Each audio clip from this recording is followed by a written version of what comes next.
कुछ लोग मेरे सामने बैठे हैं जिनको मैं विद्यार्थी काल से जानता हूं, लेकिन अब बहुत बड़े बड़े लोग बन गए हैं।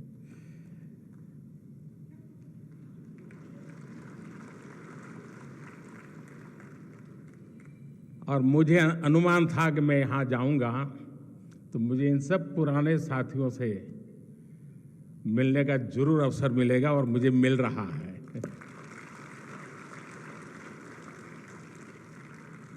साथियों, डीयू का कोई भी स्टूडेंट हो, कॉलेज फेस्ट चाहे अपने कॉलेज में हो या दूसरे कॉलेज में, उसके लिए सबसे इम्पोर्टेंट यही होता है कि बस किसी तरह उस फेस्ट का हिस्सा बन जाएं।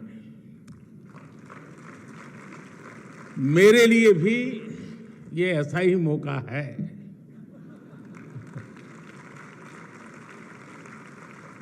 मुझे खुशी है कि आज जब दिल्ली यूनिवर्सिटी के 100 साल का सेलिब्रेशन हो रहा है, तो इस फेस्टिव माहौल में मुझे भी आप सबके बीच आने का अवसर मिला है। और साथियों, कैंपस में आने का आनंद भी तभी होता है जब आप कलीग के साथ आए।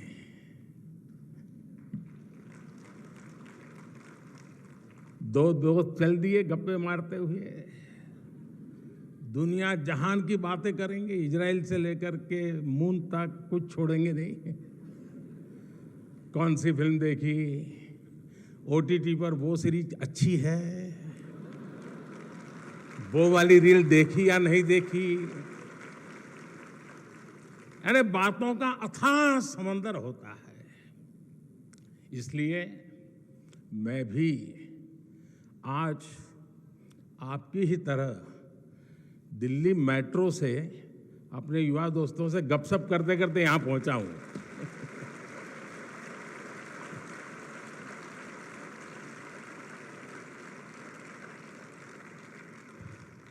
उस बातचीत में कुछ किस्से भी पता चले और कई दिलचस्प जानकारियां भी मुझे मिली।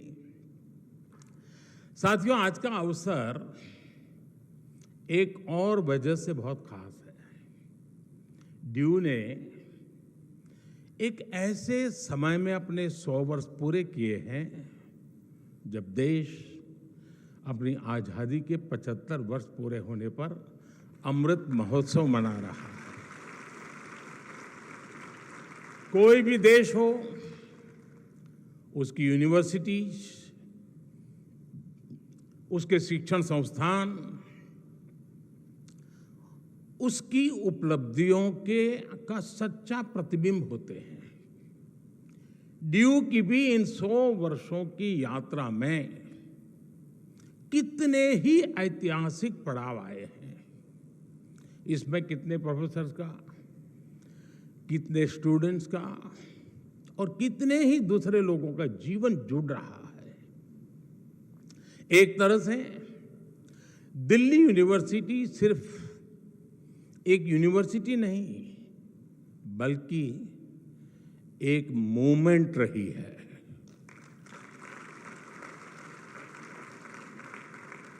इस यूनिवर्सिटी ने हर मोमेंट को जिया है। इस यूनिवर्सिटी ने हर मोमेंट में जान भर दी है। मैं इस ऐतिहासिक अवसर पर यूनिवर्सिटी के सभी प्रोफेसर्स और स्टाफ को, सभी स्टूडेंट्स और एल्यूमनाई को हृदय से बहुत बहुत बधाई देता हूं।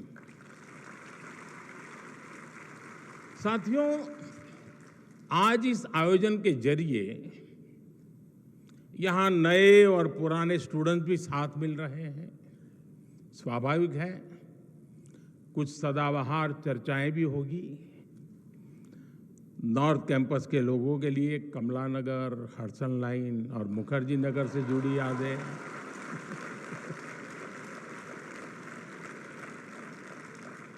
साउथ कैंपस वालों के लिए सत्य निकेतन के किस्से,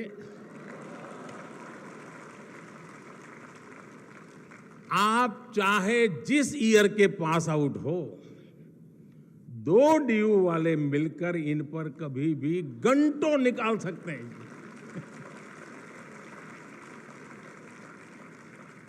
इस सब के बीच मैं मानता हूं, डीयू ने 100 सालों में अगर अपने एहसासों को जिंदा रखा है, तो अपने मूल्यों को भी जीवंत रखा है। निष्ठा धृति सत्यम, यूनिवर्सिटी का ये ध्येय वाक्य अपने हर एक स्टूडेंट के जीवन में गाइडिंग लैंप की तरह है।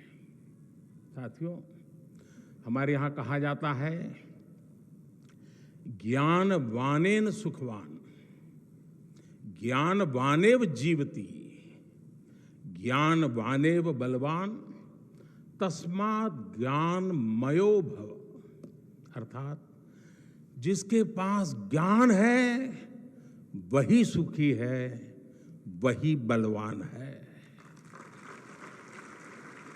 और वास्तव में वही जीता है जिसके पास ज्ञान है।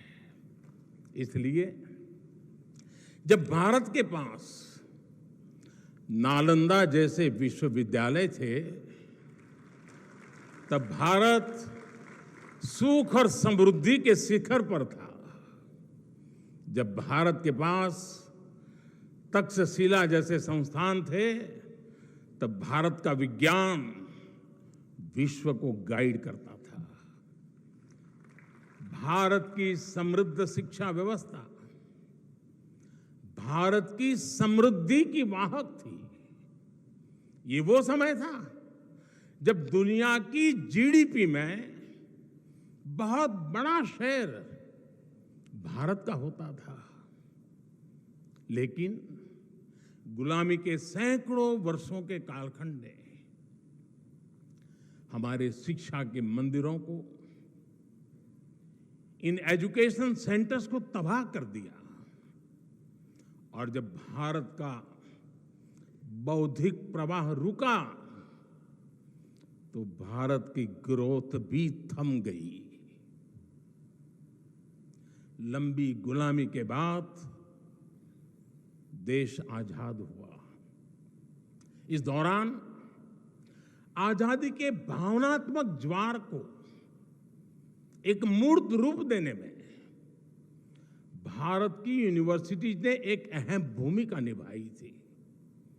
इनके जरिए एक ऐसी युवा पीढ़ी खड़ी हुई जो उस समय के आधुनिक विश्व को ललकार सकती थी। दिल्ली यूनिवर्सिटी भी इस मूवमेंट का एक बड़ा सेंटर थी। डीयू के सभी स्टूडेंट्स, वो चाहे किसी भी कोर्स में हो, वो अपने संस्थान की इन जड़ों से जरूर परिचित होंगे। अतीत की ये समझ हमारे अस्तित्व को आकार देती है, आदर्शों को आधार देती है और भविष्य के विजन को विस्तार देती है। साथियों, कोई इंसान हो या संस्थान, जब उसके संकल्प देश के लिए होते हैं, तो उसकी सफलता भी देश की सफलताओं से कदम मिलाकर चलती है।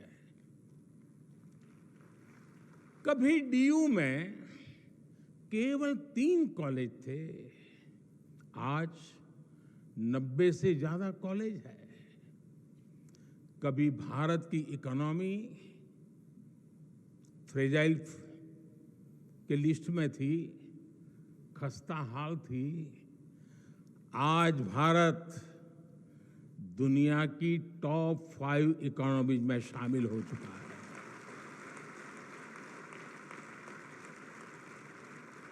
आज डीयू में पढ़ने वाले लड़कों की तुलना में लड़कियों की संख्या ज्यादा हो गई है। इसी तरह देश में भी जेंडर रेशियो में काफी सुधार आया है। यानी शिक्षण संस्थान की जड़ें जितनी गहरी होती हैं, देश की शाखाएं उतनी ही ऊंचाइयों को छूती है। और इसलिए भविष्य के लिए भी यूनिवर्सिटी और देश के संकल्पों में एक रूपता होनी चाहिए, इंटरकनेक्शन होना चाहिए।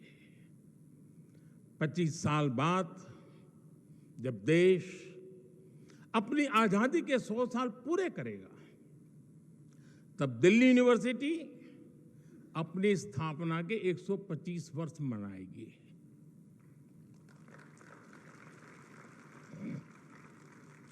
तब लक्ष्य था भारत की स्वतंत्रता। अब हमारा लक्ष्य है 2047 तक विकसित भारत का निर्माण।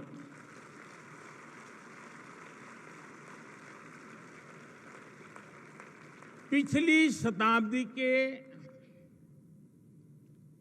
तीसरे दशक ने, अगर पिछली शताब्दी के इतिहास की तरफ नजर करें तो पिछली शताब्दी के तीसरे दशक ने स्वतंत्रता संग्राम को नई गति दी थी। अब इस शताब्दी का ये तीसरा दशक भारत की विकास यात्रा को नई रफ्तार देगा।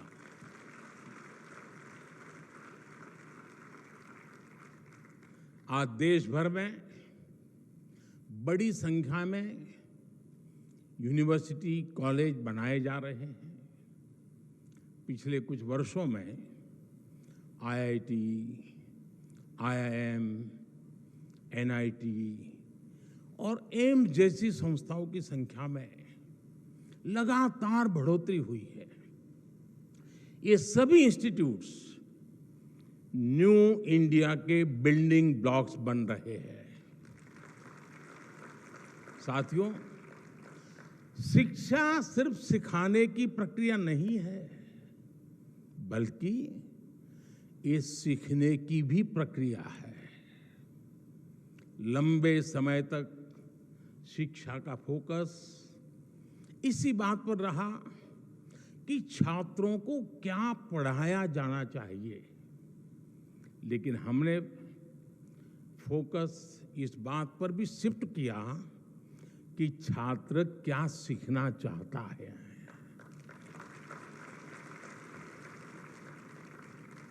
आप सभी के कलेक्टिव एफर्ट से नई राष्ट्रीय शिक्षा नीति तैयार हुई है। अब छात्रों को यह बड़ी सुविधा मिली है कि वो अपनी इच्छा से अपनी पसंद के विषयों का चुनाव कर सकते हैं। शिक्षण संस्थाओं की क्वालिटी बेहतर बनाने के लिए भी हम लगातार काम कर रहे हैं। इन इंस्टीट्यूट्स को कॉम्पिटिटिव बनाने के लिए हम नेशनल इंस्टीट्यूशनल रैंकिंग फ्रेमवर्क लेकर आए हैं। इससे देश भर के इंस्टीट्यूशंस को एक मोटिवेशन मिल रहा है। हमने संस्थाओं की स्वायत्तता को क्वालिटी ऑफ एजुकेशन से भी जोड़ा है।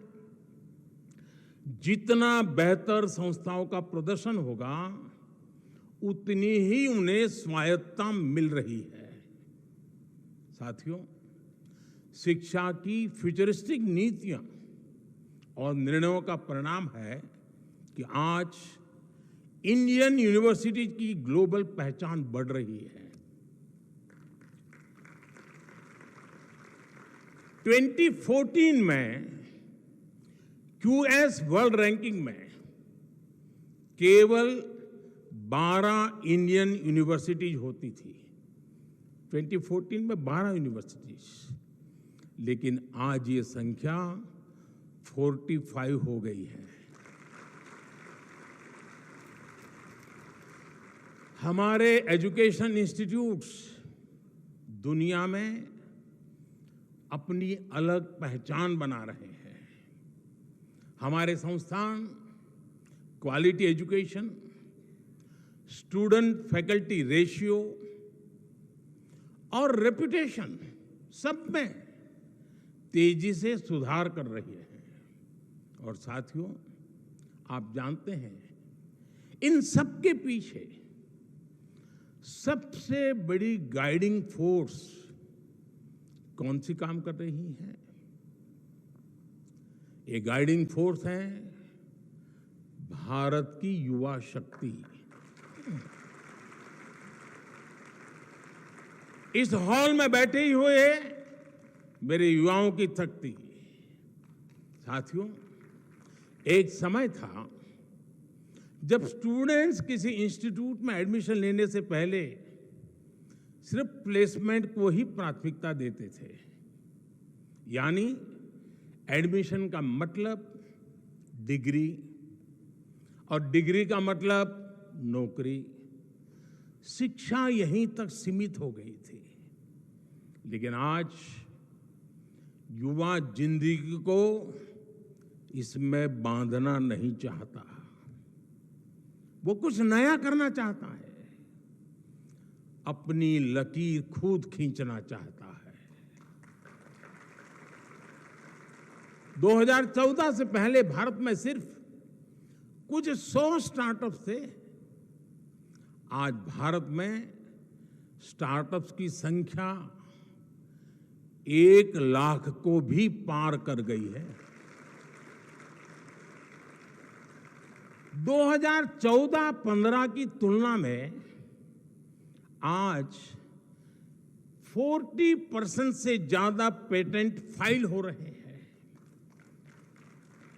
जो पेटेंट जारी हो रहे हैं उनमें भी 5 गुना का इजाफा हुआ है। ग्लोबल इनोवेशन इंडेक्स, जिसमें भारत 18वें पायदान पर था 80 से की बात, वहां से बढ़कर के आज हम 46 पर पहुंच चुके हैं। वो स्थान हमने प्राप्त किया। अभी कुछ दिन पहले ही मैं अमेरिका की यात्रा से लौटा हूं। आप सबने देखा होगा आज भारत का सम्मान कितना बढ़ा है, गौरव कितना बढ़ा है। क्या कारण है? क्या कारण है आज भारत का इतना गौरव बढ़ा है? उत्तर वही है, क्योंकि भारत की क्षमता बढ़ी है, भारत के युवाओं पर विश्व का भरोसा बढ़ा है। इसी यात्रा में भारत और अमेरिका के बीच initiative on critical and emerging technology यानी आईसेट डील हुई है। इस एक समझौते से हमारे युवाओं के लिए धरती से लेकर स्पेस तक, सेमीकंडक्टर से लेकर एआई तक तमाम फील्ड्स में नए अवसर पैदा होने वाले हैं। जो टेक्नोलॉजी पहले भारत की पहुंच से बाहर होती थी, अब हमारे युवाओं को उनकी एक्सेस मिलेगी, उनका स्किल डेवलपमेंट होगा। अमेरिका की माइक्रोन, गूगल तथा एप्लाइड मटेरियल्स जैसी कंपनियों ने भारत में बड़े निवेश का फैसला लिया है। और साथियों, ये आहट है कि भविष्य का भारत कैसा होने वाला है, आपके लिए कैसे कैसे अवसर दस्तक दे रहे हैं। साथियों, इंडस्ट्री 4.0 की क्रांति भी हमारे दरवाजे पर आ चुकी है। कल तक एआई और एआर वीआर के जो किस्से हम साइंस फिक्शन फिल्मों में देखते थे, वो अब आज हमारी रियल लाइफ का हिस्सा बन रहे हैं। ड्राइविंग से लेकर सर्जरी तक रोबोटिक्स अब न्यू नॉर्मल बन रहा है। ये सभी सेक्टर्स भारत की युवा पीढ़ी के लिए, हमारे स्टूडेंट्स के लिए नए रास्ते बना रहे हैं। बीते वर्षों में भारत ने अपने स्पेस सेक्टर को खोला है, भारत ने अपने डिफेंस सेक्टर को खोला है, भारत ने ड्रोन से जुड़ी नीतियों में बहुत बड़ा बदलाव किया है। इन सभी निर्णयों से देश के ज्यादा से ज्यादा युवाओं को आगे बढ़ने का मौका मिला है।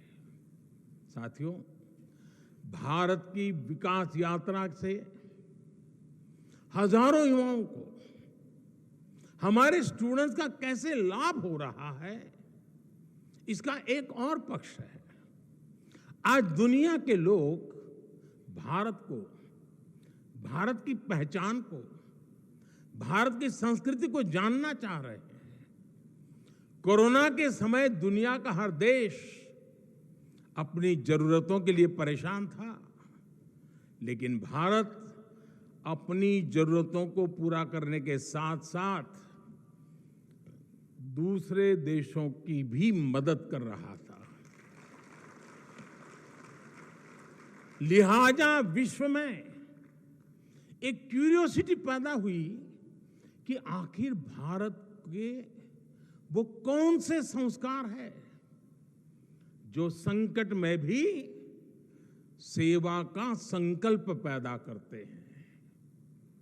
भारत का बढ़ता सामर्थ्य हो, भारत की G20 प्रेसिडेंसी हो, ये सभी भारत के प्रति कौतूहल बढ़ा रहे हैं। इससे हमारे जो ह्यूमैनिटीज के स्टैंडर्ड्स हैं, स्टूडेंट्स हैं, उनके लिए अनेकों नए अवसर पैदा होने वाले।